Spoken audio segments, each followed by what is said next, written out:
आखिर महाशिवरात्रि का मतलब क्या है? चलिए आज हम इसको बहुत अच्छे से डिकोड करते हैं। महाशिवरात्रि कहते हैं जब शिव का प्राकट्य हुआ था, यानी कि शिव और शक्ति का मिलन हुआ था। जिस समय शिव क्या है? शिव शिव जो महाशक्तिशाली, और शक्ति हमारे अंदर की जो शक्ति है उसको, जब हमारे अंदर की शक्ति का उस शक्ति से मिलन हो जाएगा तभी हम उसको कहेंगे महाशिवरात्रि।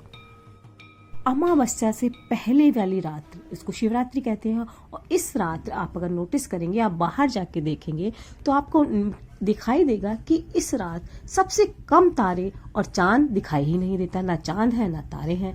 तो ये सबसे काली घनी रात होती है। और जो काली घनी रात होती है उसमें हमारी बॉडी बहुत हल्की हो जाती है। कालापन, अकेलापन, यानी कि खोखलापन एक हो जाता है। और हमारे दिमाग में जो कौतूहल होता है वो बहुत कम हो जाता है।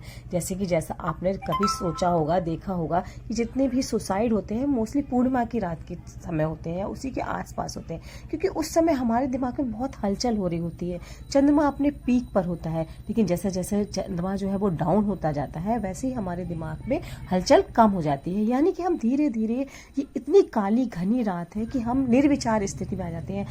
यानी कि हम विचार नहीं करते तो हम मेडिटेशन के स्टेज में पहुंच जाते हैं। मेडिटेशन के लिए हमें जो अपनी सांसें हैं उनको थोड़ा सा और नियंत्रण करना है।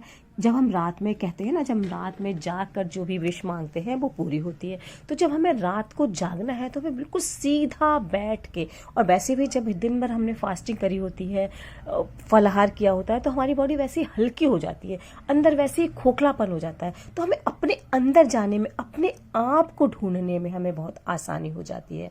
और जब हम जमीन पर बैठकर, जब हम एक पल के लिए अपनी सांस रोककर मैनिफेस्ट करते हैं, तो हमारी जो मूलाधार से लेकर सहस्त्रार तक जो है ना एक शक्ति उत्पन्न होती है। वो शक्ति, जिस दिन वो वाइब्रेशन हमारी ब्रह्मांड की वाइब्रेशन से, उसकी फ्रिक्वेंसी से जब मैच कर गई, वही शिवरात्रि होती है। वही एनर्जी जो हमें कैच करनी है।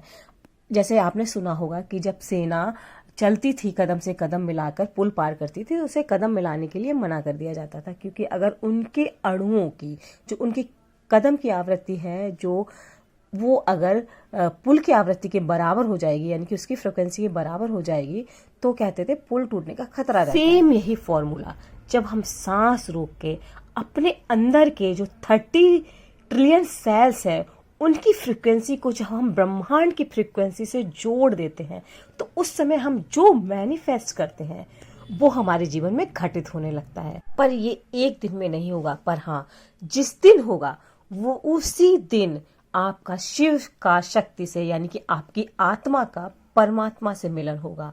और वही दिन आपकी महाशिवरात्रि हो जाएगी। और उसी दिन आप जो भी चीजों को मैनिफेस्ट करेंगे वो आपको घटित होना